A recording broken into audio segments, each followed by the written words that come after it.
Good morning, everybody. For another 16 minutes, it's morning. Welcome to the Business and Leaders Luncheon. We're so glad that you were able to join us today. My name is Lynn Snodgrass. I'm the CEO of the Best Darn Chamber in the Pacific Northwest. Regardless of fires or COVID or whatever you can come up with, we still are the Best Darn Chamber. And I love my job. I appreciate all the members and all the opportunities that we've had to not only celebrate in their successes, but help through the stress that they are going through, whether you're a nonprofit or a business. So we appreciate you. The Business and Leaders Luncheon happens once a month, and we couldn't do this without amazing sponsors. So I would like to introduce you to those sponsors. Portland General Electric, they've been a sponsor for a number of years. Columbia Bank is our presenting sponsor, and Robin at the bank has been a loyal presenting sponsor to the Business and Leaders Luncheon too. The Boeing Company is a newer sponsor to the Business and Leaders Luncheon. We appreciate them joining and seeing the value of the Business and Leaders opportunity. Our stakeholder sponsor is Gresham Barlow School District, and our media sponsor is MetroEast Community Media. And with that, I might remind all of you that we are recording this today, and it will be available through the cable channels with MetroEast Community Media and also through the chamber once we get it all uploaded. So the process today is unique, but it's unique because it's a Zoom, but it's not unique. We have done this many times before, where we invite our candidates to come and talk. It is not a debate. We don't want sparring. We just want you, the people that are watching, to get to know the candidates. And if you have additional questions after today, please feel free to give them a call and get those questions answered. Find out more about them in depth, because you need to know them whether they win or lose. They are part of our community and also need your support and your suggestions about some of the things that you're thinking about. So the process today is we're going to hear from our city candidates first.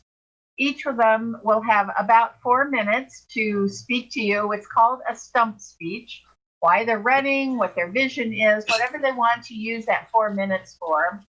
And then we're going to hear from our state candidates, the state representative candidates, a Senate candidate, and then also the secretary, one of the Secretary of State candidates.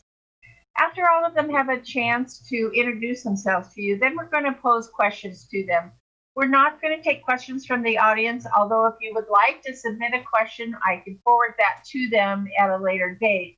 But we thought it fair that the questions be predetermined. The Government Affairs Council came up with the questions, and we'll ask all the city candidates the same question. Each one of them will have a minute to answer, and then a different set of questions will be available for the state candidates. I'm going to be the timekeeper. And most people will say, Lynn, you're the one that needs the timekeeper, but I'm just letting you know that I'm going to hold up a 30-second sign when it's 30 seconds before each candidate should be completed with their stump speech and also with their answer. So, are we ready? Thumbs up, everybody? Okay, we're ready. So, the order is the mayor, one of the mayoral candidates from Troutdale is with us. A council position 1 for City of Gresham. Council position 3, Gresham City Councilor is with us today. 2 for position 5 are with us today, and then one of the candidates for the Gresham mayor. And we're going to go in that order. So Randy Lauer is running for the position of Troutdale mayor. Randy, if you are ready, set, go. Thanks for being here today, Randy. Everybody else for being here as well. My name is Randy Lauer. I'm running for mayor of Troutdale. I've been on the council for 4 years. I would very much appreciate the opportunity to lead Troutdale into the next 4 years. One of the reasons why I'm running for mayor, actually the only reason why I'm running for mayor, is because of my willingness to serve my community. I care very much for my community. I care very much for all parts of the community. I'm born and raised in East County. I'm a transplant from Gresham, Oregon, in Troutdale. My entire family Was born and raised in Gresham. My entire family, my great-grandparents, grandparents, parents, and my brothers and sisters all graduated from Gresham High School. So East County runs pretty deep with me. Moved to Troutdale about 9-10 years ago and haven't looked back since. I love what Troutdale is. I love what Troutdale can be. And I'm very excited for the future for everyone out here in Far East County. I think that we can do some pretty great things. I think there's lots of opportunities for all the citizens living in Troutdale. I think there's wonderful opportunities for many, many businesses, small businesses out in Troutdale. And I'm very excited to see where the growth of Troutdale can go from here. We have some pretty fun things happening and coming down the pipeline in our URA and what we've now renamed as the confluence of Troutdale, the property back behind the outlet malls bordering the Sandy River. I'm very excited to see what we can do there and leave something for not only for us right now to be proud of, but for our kids and our kids' kids to be very proud of the level of forward-thinking development that we've been able to bring in there. Something that not only Troutdale, but the entire region of East County and Oregon can appreciate and utilize on a day-to-day basis. I'm very excited for that. I want to be the spearhead, I don't know what they're called, the band leader with the baton when they come out in front of the band. I want to be that person for Troutdale and to take us into the excitingness that is the next 4 years. I would love the opportunity to do that. And again, like Lynn said, I'd be more than happy to answer any questions anybody has offline. I thought we were going to take questions here, but that's okay. And any questions that anyone has for Troutdale, please feel free to forward them to Lynn, and she would be more than happy to forward them on to me. And I will get back to you as soon as I can.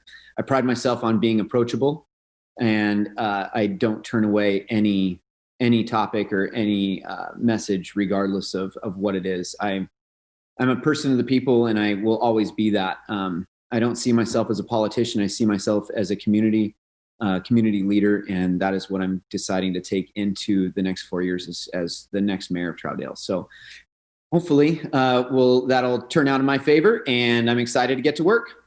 I'll let someone else take the rest of my time. Thank you, Lynn. You bet. Thank you, Randy. You had 42 seconds left, so good job on that one. The next candidate that we're going to hear from is Gresham City Council, running for position 1. His name is Jerry Hinton. He's the current councilor, so he's an incumbent. So, Jerry, are you ready? Yes. All right. Have at it. Good job. Well, thank you again for inviting us here today. Again, my name is Jerry Hinton, and I'm running for re-election to my 3rd term. I've been on the Gresham City Council for 8 years now, and I'd like to just go through some of the things that I stand for. Number 1, I stand for public safety. I believe public safety is government's number 1 responsibility. I support our first responders, police and fire. I reject the notion of defunding police. Gresham already has one of the lowest per capita police officer and fire engine capita in the state based on similar sized cities. We need to increase sustainable levels of funding, not decrease it. I believe in the rule of law. We have the greatest system of governance in the world. Number 2, I stand for economic development. I'm very pro-business, and as a local business operator for 34 years in the region, I believe that a strong business sector and free market is the epicenter of our quality of life. High tide raises all boats. I believe in reducing government red tape and to get out of the way of business so they are free to do what they do best, provide family wage jobs to our citizens. In fact, I believe it's our responsibility to incentivize small businesses to help them launch growth through lower licensing fees and tax abatements where possible. Promote tourism. I mean, we're certainly the great gateway. We don't want to steal Troutdale's slogan there, but we are one of the gateways to the gorge and just a beautiful, beautiful country. I stand for housing. Gresham already has some of the most affordable housing in the region. We need to actually increase our single-family homes and not increase our ratio of apartments. I would like to step up our efforts in annexing parts to the south in what was formerly Damascus. Damascus, as you know, has just recently been disincorporated, finally, through the Supreme Court, Oregon Supreme Court. I'd also like to apply to the Metro for increased urban growth boundary designations to the south and the east of us so that we can grow and increase our number of single-family dwellings, also increasing our tax base for more sustainable funding. I'm already working with the Home Builders Association and staff to apportion out SDCs based on a vesting schedule in order to accommodate a more efficient and effective flow of payments. Gresham already has a 60-day or less permitting that is unheard of in the region. Our homeless mitigation. I stand for mitigating the homeless. I support a compassionate but firm approach. Martin versus Boise allows us to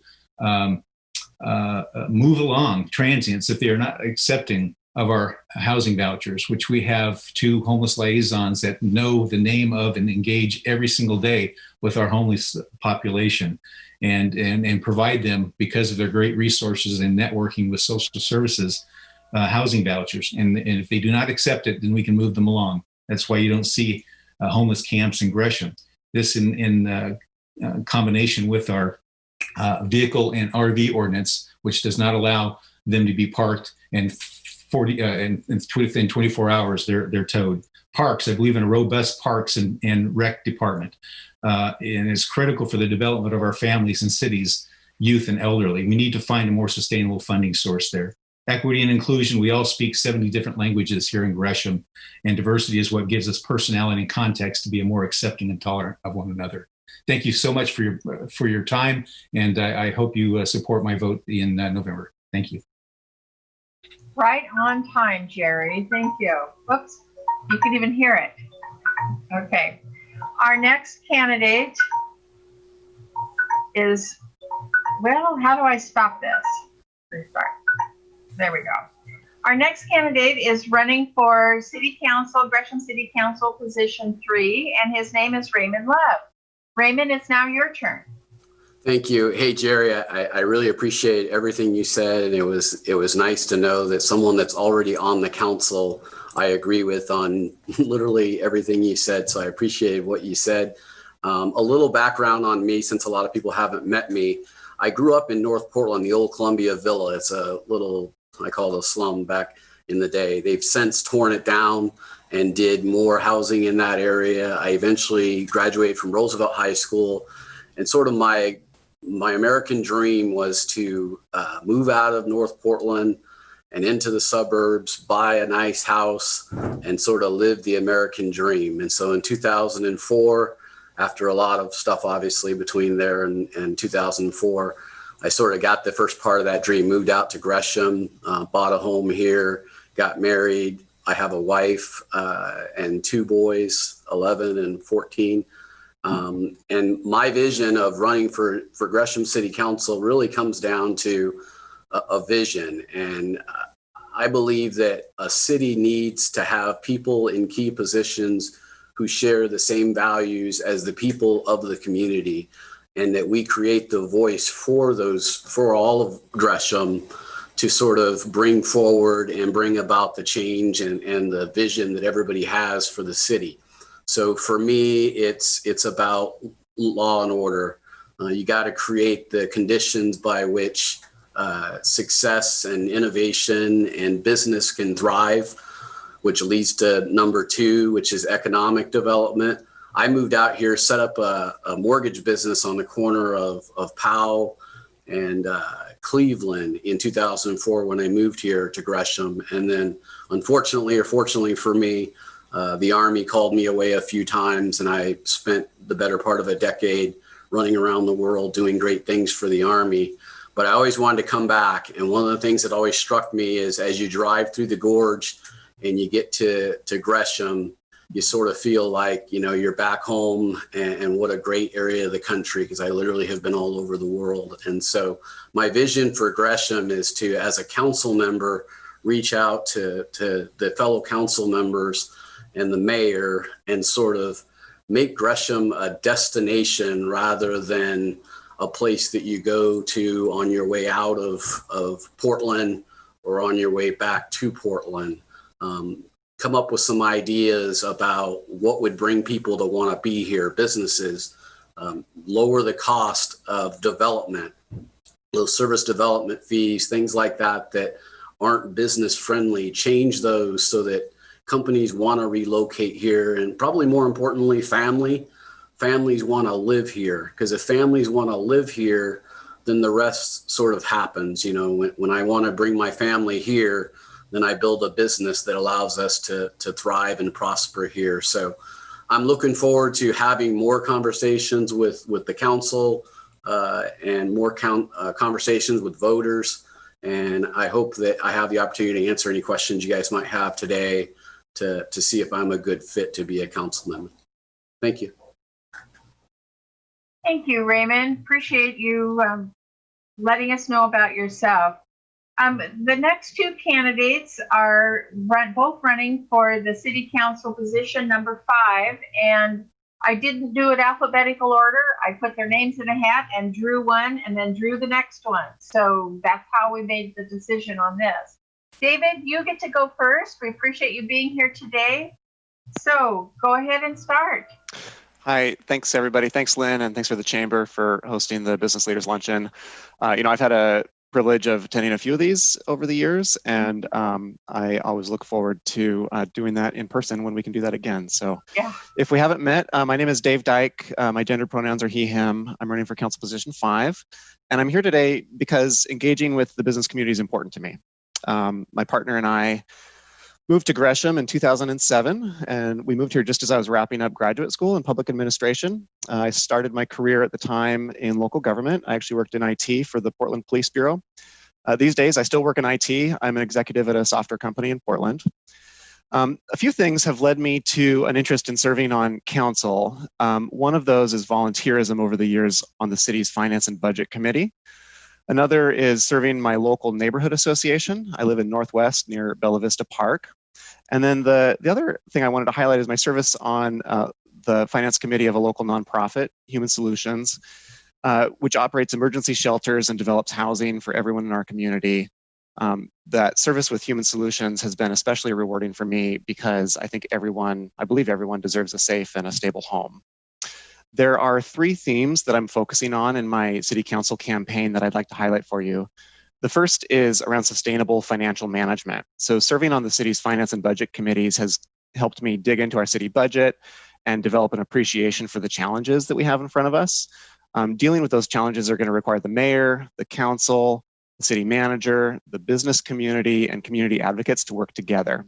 I think that's an important point that I'd like to make. The second theme of my campaign is around parks and recreation. So in recent decades, our council has faced some tough trade-offs between economic development, police, fire, and parks has consistently gotten the short end of the stick when it comes to general fund dollars. Today, Gresham has almost no investment in recreation programs and only basic parks maintenance for a city of 110,000. I'm a founding member of the Our Parks, Our Future Coalition, which is a group that is steering us towards a sustainable model for recreation and parks in our community. And then the third theme I'd like to highlight for you today is engaging new voices at City Hall. Because of the nature of running a race for at-large seats in a city of our size, Gresham politics have really been dominated by well-meaning but unrepresentative leadership over the years. Meanwhile, the demographics of our city have changed. Our city is increasingly diverse. We have brown and black residents and younger families with children moving to our community. We have residents moving to our community who have different political preferences from the status quo, and we have not been adequately represented by those in city government. An example of that is police reform that's responsive to everybody in the community would not have been on the agenda with the old guard. I'm proud to be one of a new wave of Gresham leaders who are committed to representing everyone in our community, everyone. You can count on me to be welcoming and inclusive as I work hard to bring new voices to City Hall. I'm committed to the economic health of our community, and you're going to find me to be an active listener as I continue to engage with the business community. Thanks so much. Oh, I didn't get to do this. Very good. 43 seconds left, David. Thank you very much for that introduction. The next candidate is also running for position 5 on City Council, and her name is Sue Piazza. Sue, go ahead. Thank you to the Gresham Area Chamber of Commerce for giving us this opportunity to speak today. I've lived in East County my whole life, graduating from San Barlow High School and living in Gresham the past 30 years where I raised my children. I grew up making pizzas at the elbow of my dad, who started our family business with a dream and a recipe. I worked through every position in the company, including production, sales, budgets, human resources, eventually earning ownership and becoming the CFO. As an owner, along with my brothers, we grew the company to an international multi-million-dollar corporation. After selling my ownership, I embarked on a successful real estate career in Gresham.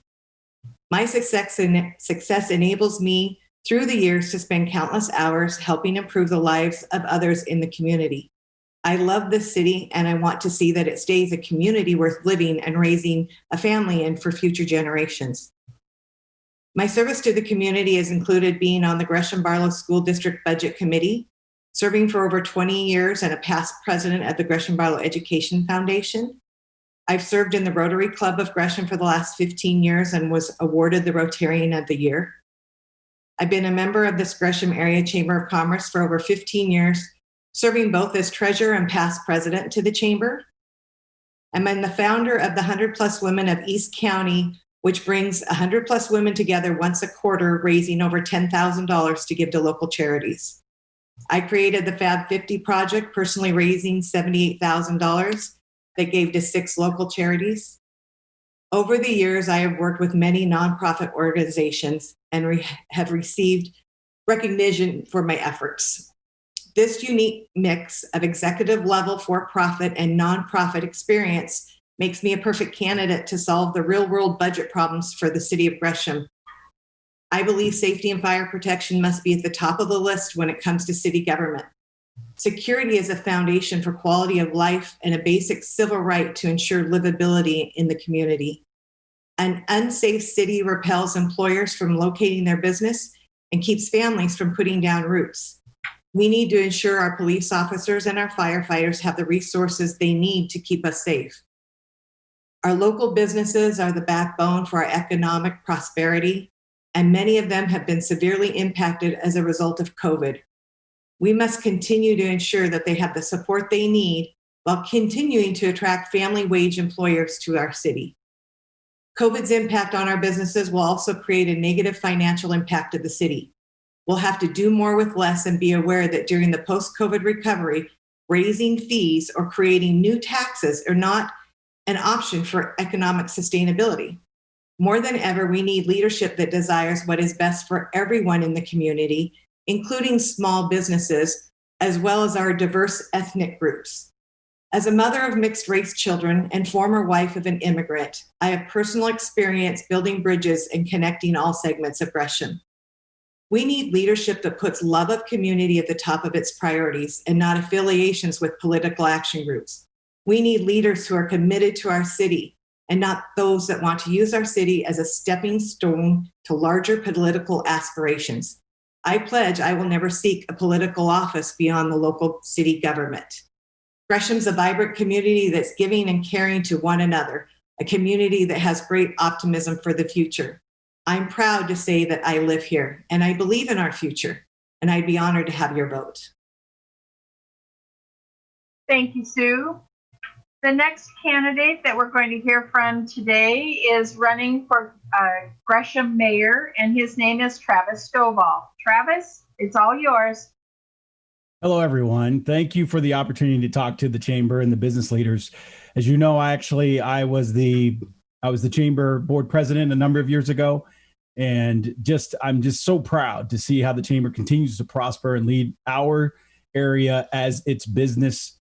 These businesses need the leadership. And the other thing I want to point out is all the incredible folks that are running for office. Many times we have a dearth of folks interested in stepping into this space because sometimes it can be challenging. But the chamber has been a leader in bringing forth leadership programs specifically to ensure that we've got an incredible path to the civic leadership and government leadership that we need to make sure that our city prospers as it goes forward. So first and foremost, I want to just say that my heart and mind goes out to those folks who are struggling with the fires. We've had COVID-19, and now we've got the fires and the smoke.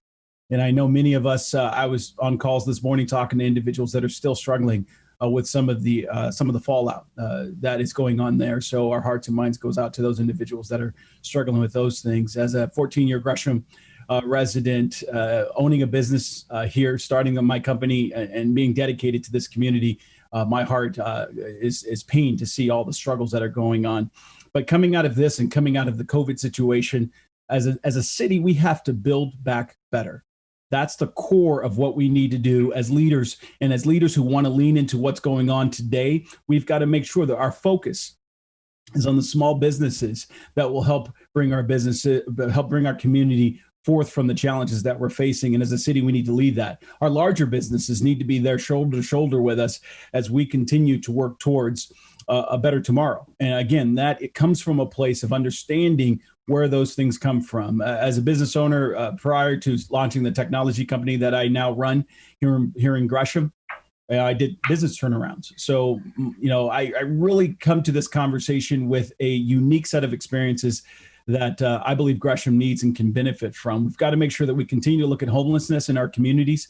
And Councilor Hinton already referenced some of the things that allow us to, and tools that allows us to actually move forth and actually work on these things in a very positive way. But we also just can't continue to just put money there. We also have to have a strategic plan of how we move this forward and how we get people off the streets and into temporary and then permanent housing by ensuring we've got the comprehensive services.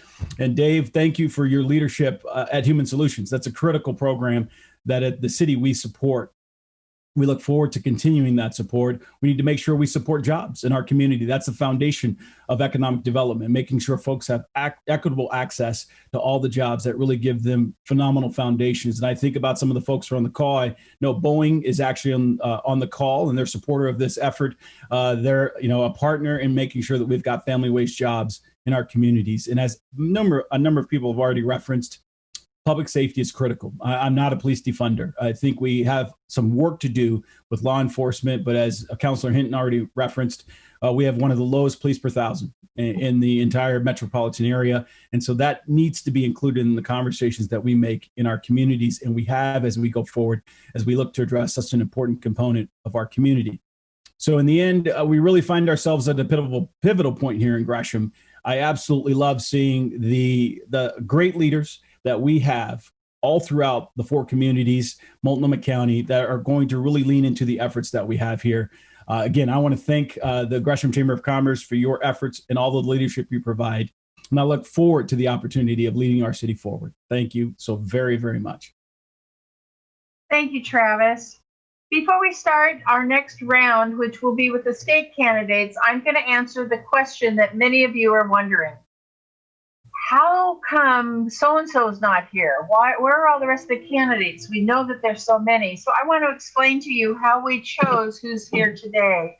All of the candidates that you see today chose to participate in our process with the chamber by filling out a questionnaire and then by going through the interview process. Not all of them were endorsed, but that doesn't matter. The point is that they chose to be active and create that relationship. So with the exception of Joe Demers and Amelia Salvador, the other candidates that you don't see here today did not choose to participate in the process. So they all have their reasons, but I just wanted to let you know that those that put forth the effort to build that relationship with the chamber early on with the questionnaire and the interview process, you're seeing them here today. So that being said, we're going to move on to the state candidates. The first candidate we're going to hear from today is running for the state Senate race, number 25, and his name is Justin Hwang. Justin, the floor is yours. All right. Thank you, Lane. I wish I had a fancy background just like everyone else have today, but next time I'm sitting on the back room of my joy teriyaki. At least it smells good.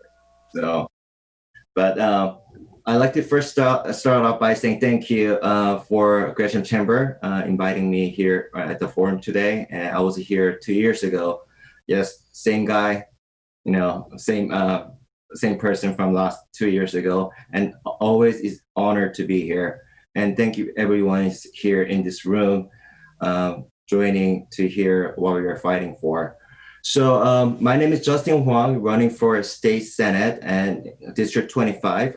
The District 25 covers Gresham, Troutdale, Wood Village, Fairview, and a part of Southeast Portland.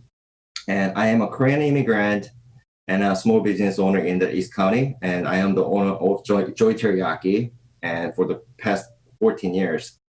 And I have been operating more than 24 restaurants in Portland metro area. And as an immigrant, I learned the value of hard work and giving back to my community as a young child. So I think these are the value my father instilled in me and carried with me up to this day. And I think that is why I've been giving back to my community by feeding to the homeless, serving on the numerous volunteer boards, and providing educational opportunities through my company.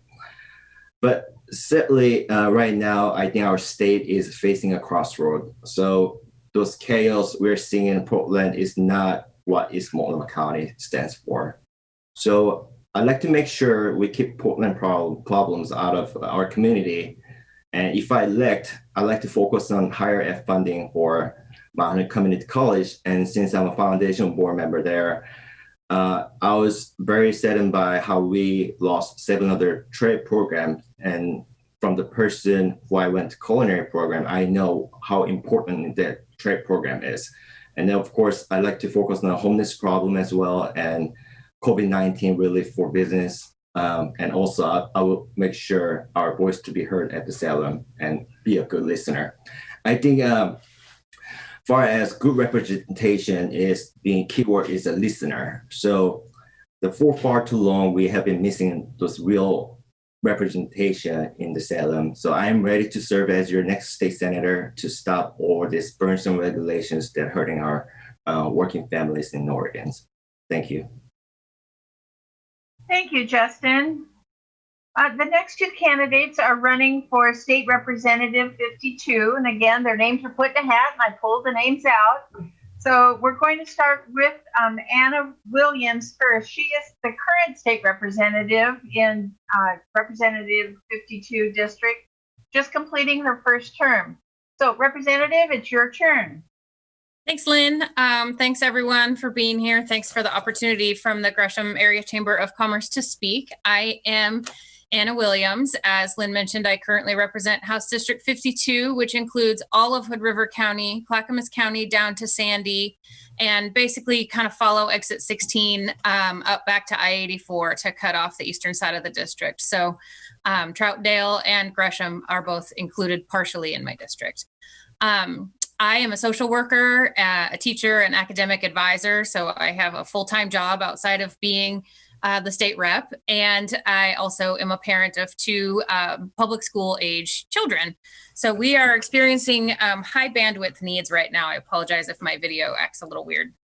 I originally ran in 2018 because I was frustrated with the sort of false polarization that I see in our state politics. We hear a lot about the rural-urban divide. We hear a lot about Republican policies and Democratic policies. And one thing I think is very clear in this district is that we are all dependent on one another. Small businesses need employees. Employees need education. We all need food from the farmers out in the more rural parts of the state. And if we can't figure out how to listen to one another and work together, we're not going to succeed as we navigate these sort of multiple intersecting crises that our state is experiencing right now.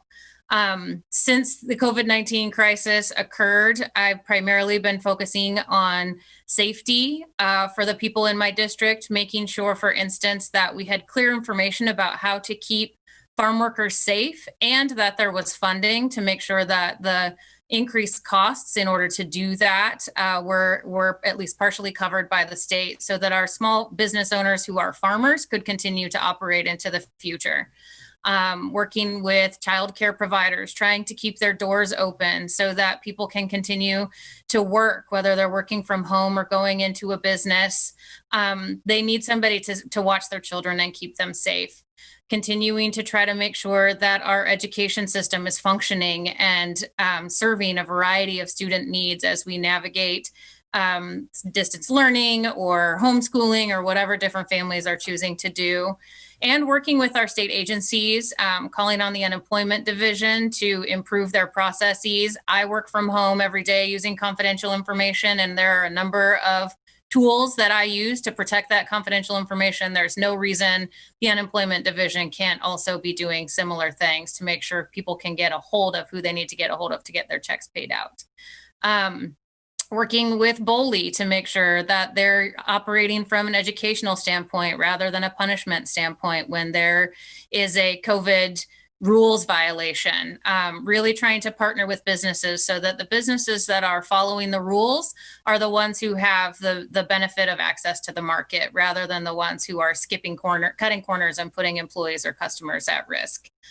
Working with ODOT to make sure that they're thoughtful about how their policies are impacting small businesses who are trying to expand operations into the streets so that they can safely serve food in an open air environment.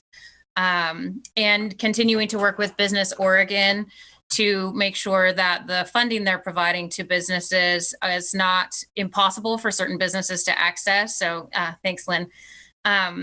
Organizations that have taken care of the PPP or the PUA program are not currently eligible for the most recent round of Business Oregon funding, and trying to get that fixed. So happy to hear from any questions any of you have after the event. I'm sure Lynn will forward them.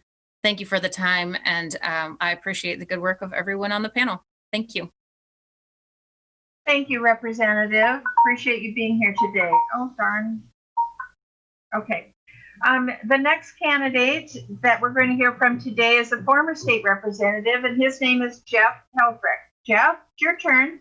Hey, thank you, Lynn. Thank you to the Chamber. But I want to put a personal thank you out to the Chamber for being accommodating during the interview process, because for some people that don't know, my mother passed away early in April, and then that just prolonged with COVID, and finally was able to get back with my father and grieve and take care of my mother's remains and have that opportunity for healing.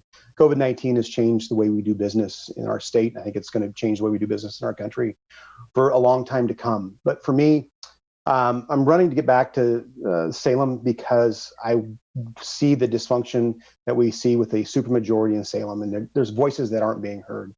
And I was a police officer for 25 years. I served in public service.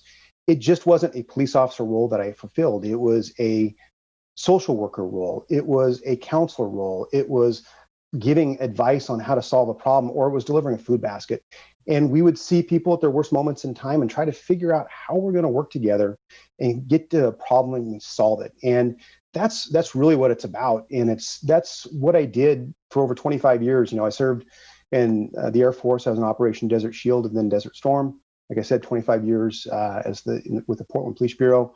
But then during that time, I was a city council member in Cascade Locks, and I worked and saw what a small community struggled with. And we need to put focus on working families first. We need to have that. And to do that, we need to have good economic driving forces. We need to create environments where businesses want to be here. The commercial activities taxes, that's just killing a lot of our small businesses. We had the opportunity in the special session to put a hold on that, but it didn't happen. We need to have a renewed focus on our teachers and what's going on. I have two small children, well, relatively small, they're 6 and 8. And, you know, we want to have good quality educators. And I put a bill in that passed unanimously through the House and the Senate when I was in Salem. And that was a study to figure out how we're going to retain our good quality teachers. And that's important. We need to follow up on that and create that system wide. And the other is our safe and secure communities. We see what's going on in the metro area in Portland. As in this House district, as Anna spoke about, it's not just Hood River. It is part of the metro area when it comes to Gresham, Troutdale, Sandy. And those problems can come towards our communities. And listening to the counselors and candidates for Gresham, right on, we have to work on, we always can work to be better, but we have to keep our communities safe. And that's through a variety of ways. But for me, it's about the economic development opportunities and creating positive change within our communities, getting people working again and getting these working families, putting them first. With that, I'm going to yield the rest of my time for the other candidates. Thank you for the opportunity to speak today. I really appreciate that. Thank you, Jeff. We appreciate that. The next candidate that we're going to hear from is a current senator in the State House, and she's running for Secretary of State. So I'd like to introduce you to Kim Thatcher. Kim, it's your turn. Unmute. There we go. All right. Thank you, Lynn. Yeah, I'm Kim Thatcher. I'm running for Secretary of State, and it's really great to be among chamber friends. I actually belong to 3 different chambers in my Senate district and am endorsed by the National Federation of Independent Business. As you're probably painfully aware, Oregon is at a crossroads. When I announced my run for Secretary of State, the problems facing Oregon then pale in comparison to what we're facing now. Because since then, we've had record high unemployment, months of unrest in the streets, and now out of control fires. Oregon's next Secretary of State needs to be a strong leader who's steady and committed on getting Oregon back on track. Oregon's response to COVID, the unrest and fires and whatever else is coming at us next will be my top priorities because we have to get back on track. Since I was elected to the Oregon House in 2004 and clearly to my service in the Senate today, I've worked on many issues that deal directly with the Secretary of State's office, especially as the longest serving member of the legislative audit committees. The Secretary of State's audit division is where hard questions can be answered to help get Oregon back on track, such as, how is it that thousands of unemployed Oregonians have yet to receive their benefits? This has got to be audited and fixed so it's never happening again. Is Oregon's response to COVID crisis, is it helping or is it hurting our state? Is there a better way of proceeding? How do we know if the almost $4.5 billion in annual education funding is actually helping students succeed? Why is it taking so long to get riots under control? And how can we better manage Oregon's forests? Audits can help find the answers to these questions and help get Oregon back on track, which brings me to the elections division. Ballots are mailed next month, and potentially thousands of mailboxes have been burned down. I've proposed ways to help displaced voters, and Oregon's vote by mail has some safeguards in place, and we do a pretty good job with it. But as the disaster has shown, we always need to look for improvements. In addition, I commit to these 3 things. I commit to being a nonpartisan Secretary of State. I won't put my thumb on the scale when applying election law. I will work to restore Oregon's people-driven initiative and referendum process. And 3, I will put in place an independent commission for redistricting, so we put people before politicians. So along with my almost 16 years of public sector experience, I've been a small business owner for 28 years. My companies deal with road construction involving lots of moving parts and people. This experience will help me run the Secretary of State's office, which also has lots of moving parts and people. But more importantly, I know firsthand what it's like for business to run up against an uncompromising bureaucracy. This led me to passing a bill in 2011, which eventually created a small business advocate located in the Secretary of State's office. And I'm sure you would agree, do we ever need this advocate to help small businesses and not only bust through bureaucratic nonsense, but also to get back on their feet? Oregon needs a Secretary of State who's steady, experienced leader who will work to get Oregon back on track. I'm the right leader with the right experience at the right time. And check out my website, kimthatcher.com, and I ask for your vote this November. I'll stick around for questions. Well, thanks all of you for the great introduction. The stump speeches worked. You really let all of us know who you are and what you have planned. So now's the time for some questions that have been predetermined. And we're going to start with the city candidates first. And Randy, we're going to start with you and just go down the order. So the question for all of you, and you've got 1 minute to answer, is what are your top 3 priorities to help economic health and businesses in your 4-year term? What are your 3 top priorities to help the economic health in your area and businesses for your 4-year term? I think everything that all of us, regardless of what city we're in, are gearing up to face the challenges that small business is about to face with the pandemic and the detriment position it's put business in.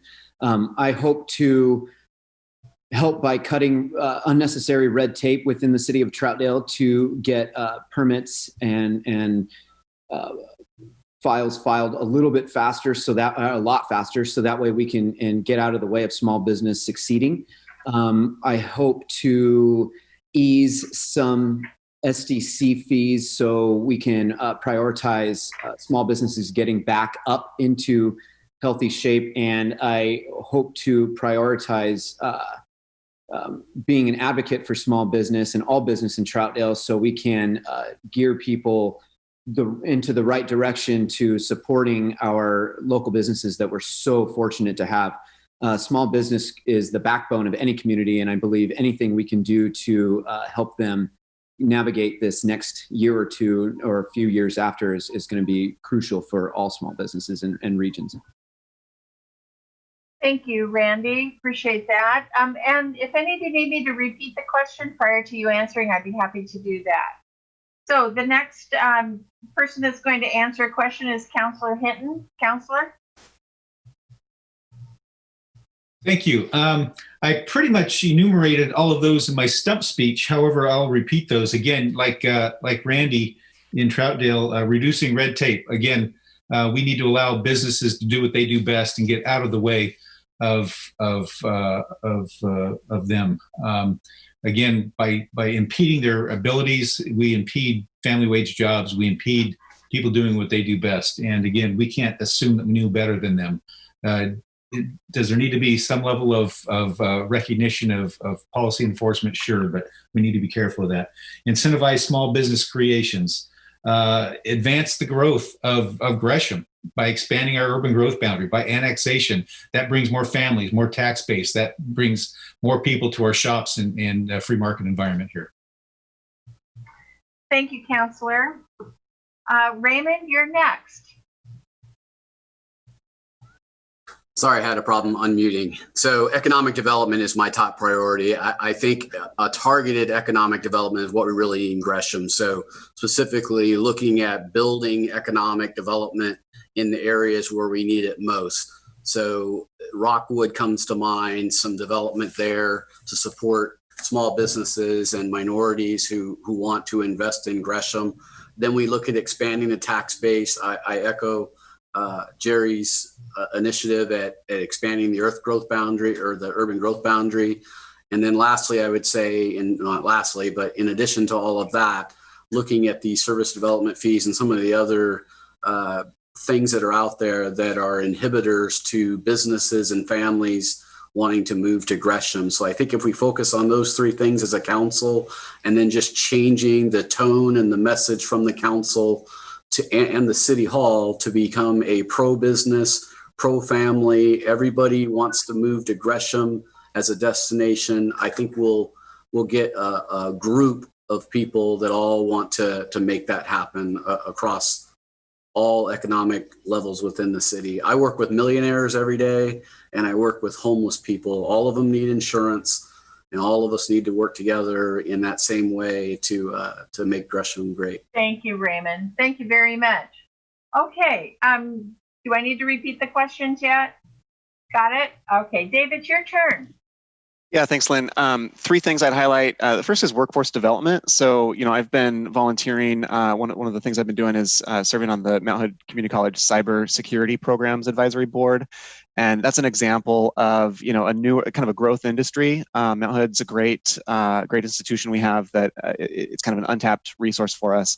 I'd like to see us as a community kind of rally around and support the college and really see how we can connect kind of businesses to the students and workers that we're going to use in our future. The second theme I'd highlight is just kind of balanced investment in government services. So, when we're competing for people who want to move to a community, they're considering a lot of factors. They're considering, taxes and fees, sure, but they're also considering amenities like parks and recreation. I'd like to have a balance there. I think the city of Gresham's done a good job of that. Just as an example, I actually agree with Councillor Hinton around the importance of vesting SDCs. I think that's a good move we could make to be balanced there. The third theme I would highlight is just economic development, business recruitment. I think our current kind of traded sector industry strategy is a good one. I'd continue it. I think our partnership with Metro and the port and the other kind of regional players in that area have worked well, and I would continue that strategy. Thank you, Dave. All right, Sue Piazza, it's your turn next. Thank you, Lynn. As economic development is one of my priorities, I think one thing we need to look at right now is our current businesses that we have here. What has happened with them during COVID and how can we help them? Maybe the city could put together a small business group of advisory to them to actually speak with the city and tell them what's happening and how things could be done to help them. Continue to bring new businesses in. And I have talked in previous conversations about maybe putting a freeze on SDCs, not raising them, and making sure that the city needs the finances, but we also need to bring in new business. And one of the main things I haven't heard anybody talk about is tourism. Tourism can do phenomenal things for our local economy, our local businesses. It doesn't take money away from the local people. So I'd like to see us concentrate on bringing more tourism into Gresham. Thank you, Sue. And the last one in this round is Travis. Travis, go ahead. Yeah, thank you. I think everything that everybody's referenced are all key issues. First and foremost, we've got to continue to support our small businesses and our medium to large businesses. Also, we know small businesses are the lifeblood. We need to make sure that the incentives that we currently have through enterprise zones and also garage storefront critical programs, we have to continue to make sure that we support our small businesses. You know, Dave already referenced the concept of ensuring workforce development is critical. Businesses don't thrive if we don't have the workforce to be able to help them thrive. I've been on the Workforce Investment Board for a long time here in the metro region. I will continue to serve there and make sure we leverage the incredible resources that we need to provide our businesses with the great workforce that they need to survive and thrive. And lastly, I also agree that we need to continue to look at the challenges that exist with businesses looking to provide their services and jobs and everything within our community. And how do we make sure that we have appropriate regulations in place, but we remove those things that are impediments to great growth, great businesses, and our great community. Thank you, Travis. All right, we're going to go through one more round of questions with the city candidates, and then we're going to move on to the state candidates. The information that comes to you about a particular area, department, etc., you've got that information, but the chamber is wondering how you would make those decisions based on that. So the question that they came up with was, who do you consider necessary, or would you reach out to, that would be people or organizations, for strong partnerships to help you make good decisions? So it's a matter of the pie, obviously, and depends on the issue. But the question is, who do you consider necessary, and who would you reach out to, either people and or organizations, for a strong partnership to help you make good decisions? So we're going to start back with Randy again. Randy? I believe first and foremost, our citizen committees that we have are the front line to many of the important decisions that we make in Troutdale. Without the volunteers that take the time out of their lives to help us make crucial decisions that impact them on an everyday basis, without them, we shouldn't be making decisions in the first place regarding their well-being. We need to keep that relationship moving forward. We need to keep those partnerships and that trust moving forward, while also working with our regional partners as well.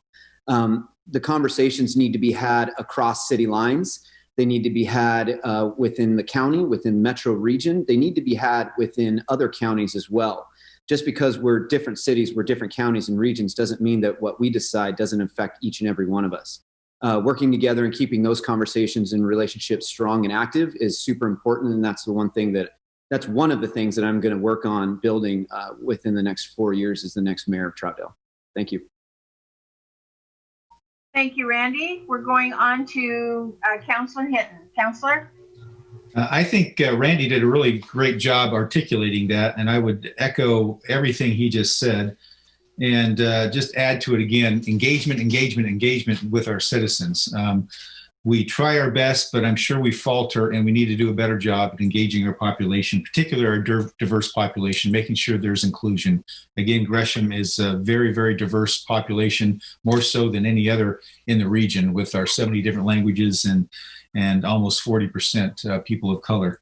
So we definitely need to do a better job with that. We've proven with Zoom meetings and so on, there are other ways to do that without uprooting them and making them sit in a city hall meeting. One group of people that we really have not helped a lot with in terms of engagement is people of faith. Portland is the second most secular city in the whole country, and that is one group that we've really not reached out to very well, and we should do a better job with that. But again, echo everything that Randy had mentioned. Thank you, Jerry. Raymond, it's your turn.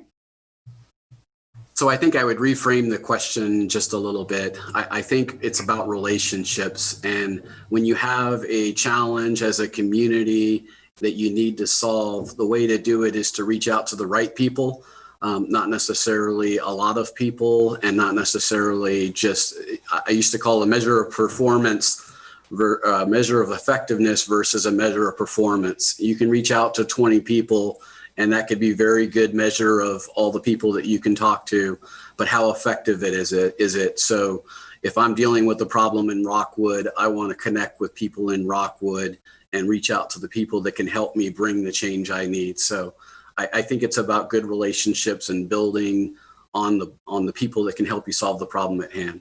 Thanks. Thank you, Raymond. Dave, it's your turn now. You bet. I would connect that answer to my theme around kind of bringing new voices to City Hall. So I think it's important for City Council to listen to a wide range of voices. In our form of government, I think that starts with the city manager. I think it's important that we let the city manager do their job, that we not kind of play executive over them. So I think I would start there. I liked what Randy had to say about engaging with council advisory committees. We have a number of those in Gresham, and they're a source of a lot of good information and connection to the community. Neighborhood associations, same thing. I'm here, which is an indicator that I will be talking and building relationships with the business community. I think that's an important group of stakeholders in our community that I will prioritize. And then just in terms of kind of engaging new voices, there's a lot of groups in town that I think we need to build relationships with, Beyond Black, Play, Grow, Learn, Latino Network, Rosewood Community. I agree with what Councilor Hinton said about people of faith. I think we need to be talking to all of these organizations. It's very important. And then the last thing I just wanted to end with, I think it's important for councilors and the mayor to be having two-way conversations on social media. I'd like to see City Council and the mayor engaging on Facebook, engaging on Nextdoor with the community directly. And that's what you could expect from me as I'm serving. Thank you, Dave. Sue, your turn. Thank you. I think the citizen committees are extremely important, and I don't know that we've done the best job in the city of Gresham reaching out to different groups to be involved in those committees. I seem to hear that people don't know about them. People are unaware. I know that business people are busy during the day doing things and might not necessarily be able to be involved with things during the day. So having that ability to work with groups day and night, reach out to the groups that we haven't been able to become involved. Again, I agree with Raymond too, though. I don't believe that you need 100 voices to solve an issue in an area where you have a lot of people there and people who are responsible and know about that particular area. People are voting for the city councilors because they like what you say, they know what you're about, and they trust your decision. We need lots of voices, but we also need to be the voice of the people that voted us in. Thank you, Sue. And Travis, it's your turn now. Excellent. Thank you. Going last in this conversation pretty much makes it so that you don't have anything else to say. My dad always said, be brief, be short, and be brief. But I will add just to this conversation, everything that everybody said is on point. I can't disagree with any of that. Being inclusive in this conversation, starting with our civic-based groups, our community-based groups, all of those things are critical. We have to include our business groups. They have a critical voice in the conversations that need to be had as we lean into some of the challenges that exist for our city. And then we also can reach out to some of our regional partners to ensure that, because many of the investments that are made across the region happen outside of our direct control. And we need to make sure that we bring along those partners as we bring to bear resources on the challenges we face as a city. And that's something that we have to be aware of. And furthermore, we can even include some national voices that have the opportunity to bring some of that expertise to our fair city. But the foundation of what we need to do is engage the folks, that are civic based, that are community based, and that includes our business leaders and our businesses and organizations. So I completely support everything that everybody said, with the addition of the few pieces that I put in there. Thank you, Travis. All right, the next question is going to our state candidates. And Justin, we're going to start with you. Here's the question. The riots and civil disobedience in the Portland area have impacted our reputation across the United States and abroad. As a destination for tourism, for business interests to come here, or relocation of residents, what role should the legislature have to combat the economic impacts that are occurring due to those, due to that reputation big change? Well, thanks for the question. So I know the riot in Portland is a huge problem right now. I personally, I have a restaurant of Fort St. Morris and got burned down, and I had a couple of my workers got injured by it too. So I think it's very, I was saddened by the Kate Brown's response to those riots and the assistance for those protesting. But I think we need to encourage I think it's really related to the public safety. And because when we went to the police when the incident happened in my restaurant, the only answer I could hear from them was, sorry, we don't want to escalate the situation, and only thing you have to do is police report. So I think we need to have back the police departments to make sure, bring all the research for them to do the right job in the safe way, and at the same time respect the protest in the Portland. Thank you.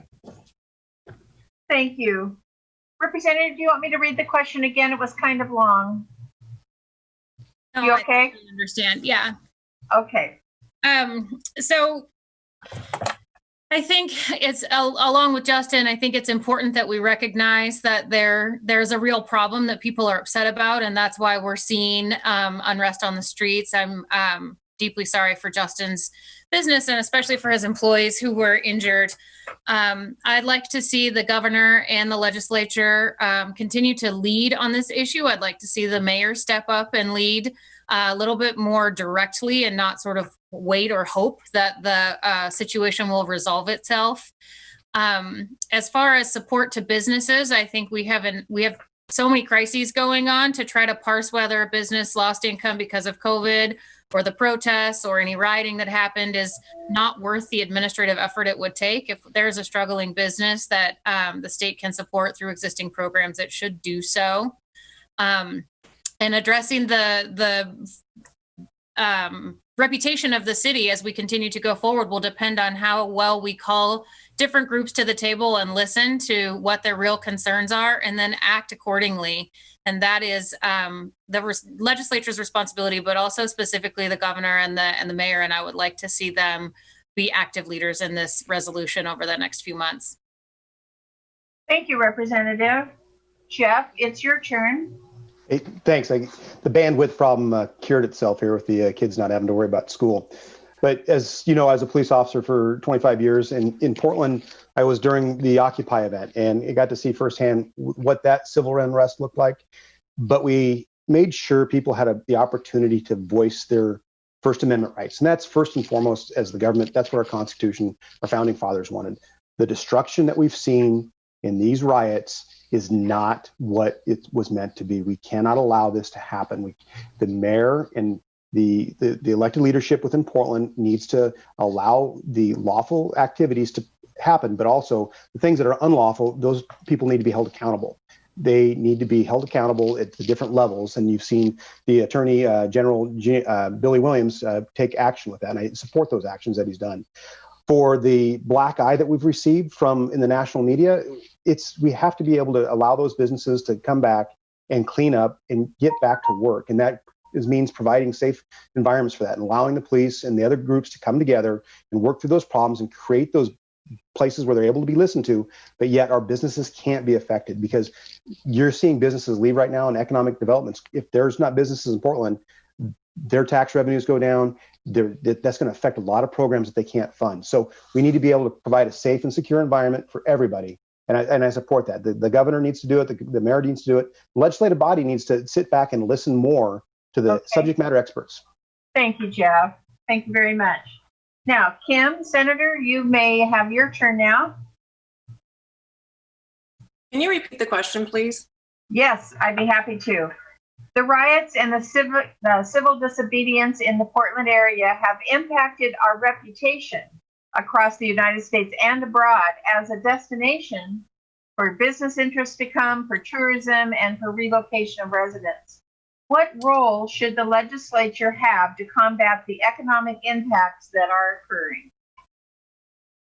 Okay, so the question is geared towards the role of the legislature, and the role of the Secretary of State's office is quite different. I think, I'll tell you, I am serving now on the Joint Committee on Transparency in Policing and Use of Force Reform. And we have done a lot of listening and a lot of trying to work through various concepts to create a better climate for all our communities. But I also think that well, I'll just look at it from the Secretary of State's position. I think it's important to use that small business advocate to bring together the concerned businesses. We need to help them succeed, and whatever it is that is kind of getting in their way, we need to break down some of those barriers.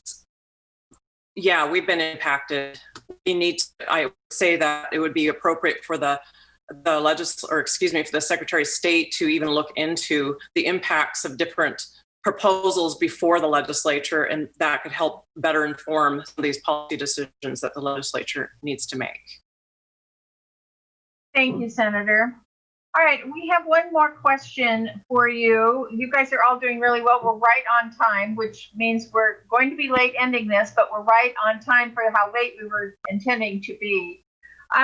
And this question could take a long time for you to answer because it's kind of heavy, but just off the top of your head, due to the shutting down or slowing down of businesses because of COVID-19, revenues to the state are down and will continue to be that way for quite a while.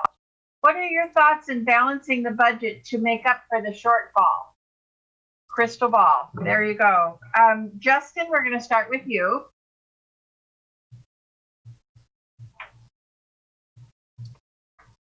You're muted, Justin. There we go. So I know we are facing a lot of different crises right now, and then the budget is falling short. But we need to learn. We need to talk to the both sides of the party, and also between the aisles, that we can allocate the money from the general funding to help others. And as far as the business assistance, the recovery from the COVID-19 and the recovery from the fire. So I think forming emergency funding from the general funding without raising taxes is very critical at this moment. Thank you. Thank you, Justin. Representative Williams, it's your turn. Yes, this is something I've been thinking a lot about even before the fires. Looking back at the cuts the legislature made in 2009 in response to the market crash in 2008, we saw some of the cuts that they made that led to the homelessness crisis that was mentioned multiple times by other candidates in this forum. And so looking very closely at each potential cut and the intended and unintended consequences of those cuts is going to be critical as we make the difficult decisions. You know, sometimes you invest in a service and you save yourself money because you're not sending law enforcement out to deal with a problem that never was created in the first place. On the other side of that, we have to be thoughtful about preserving all the federal match dollars that we can We just cut a bunch of healthcare funding that will leave over $700,000 of federal money on the table that Oregonians can and should have access to. So it'll be a very challenging conversation, and I'm happy to get in the weeds with anyone who wants to send me further questions. Thank you, Representative. Jeff, your turn. Thank you. I think first it's a top-down budget overhaul. What are our priorities? And that's getting the stakeholders there. Not everybody's going to be happy about if there's going to be cuts. Do we need to have spending freezes? Do we need to have hiring freezes? Does everybody have to take a slice of this and understand that it'll get better? The other part of this is the opportunities that working with our federal partners and making sure that we have the relief dollars available to us, and making sure that our businesses have access to that, and having those advocates that are there. That's the job of the legislative body, of the representatives, and other department heads that have that and push that information out. You know, the Mid-Columbia Economic Development District, which I was a part of as a board member, that is a resource that our businesses here can find money for our struggling businesses. But we have to have a controlled budget, and we can't keep raising taxes because we don't have those dollars and the businesses are leaving or not in business. So we need to really rein in our spending and see what are important, our top priorities for funding, and then we work down from there. Thank you, Jeff. And Kim, Senator Thatcher, your turn to answer the question. Yeah, thank you. You know, there were a few years back, the state of Washington was going through a big recession. I think we all were. But anyway, their governor got together a panel of people, said, okay, here are the things we really want funded. And they did prioritize them, much building on what Representative Helfrich was saying. They put together the priorities and said, these we've got to fund. And then they kind of worked their way down from there. And they were able to fund their government and the priorities within their government without raising taxes. But there are other things that the Secretary of State's office can do to inform budget discussions, and that would be through the audits division. There are audits that have shown that that the forestry department for sure is owed tens of millions of dollars by the federal government. Let's get some of this money back. We can look at the millions of Medicaid dollars that have been mismanaged, and maybe we can do a better job there. There are a number of places we might be able to look at to save money, but I think it's important to prioritize and then go from there. Ooh, I'm pooped. You guys did a great job. I have been in your shoes before, and I know it's not easy. Sweaty palms. Am I saying the right thing? Oops, I should have said this later. You all really represented yourselves very, very well. I'm very proud of you, and I'm so pleased that all of you chose to be part of the chamber process. So I'm going to wrap our Business and Leaders Luncheon up by reminding all of you that in 2 weeks, we're going to have a second Business and Leaders Luncheon in September, and we're going to talk about the Metro Transportation Tax. We're going to have somebody representing the pro side and somebody representing the con side. So I would really encourage you to join in and listen on Tuesday, the 29th. Make yourself lunch and come to the Business and Leaders Luncheon on the 29th at 11:30. Other than that, I want to thank you all, give you a big round of applause, and the applause also goes to our sponsors. Portland General Electric. Yes, you kept our lights on during all of this. Thank you. And for those whose lights were off, it was temporary, and you still got them back. Thank you very much. Columbia Bank, a safe place to put your money. Away from the fires. Good job. The Boeing Company. The Boeing Company, some of their factory was closed down today because inside the factory, the air quality was poor. They're going through the kinds of things that you and I are going through at our homes. So thank you to the Boeing Company. Gresham Barlow School District, they can't wait to get the kids back into school. They too are a stakeholder sponsor. And MetroEast Community Media, thank you so much. Keith, thanks for recording this and for rebroadcasting it. It was a webinar today, and we'll have the schedule at the office, or you can go YouTube online in a couple of days. We'll have it loaded. That being said, the Best Darn Chamber in the Pacific Northwest just completed another very successful candidate forum. So thank you all very, very much. See you luck, and good luck to all of you candidates. Thank you, Lynn. Thank you. Thank you.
you.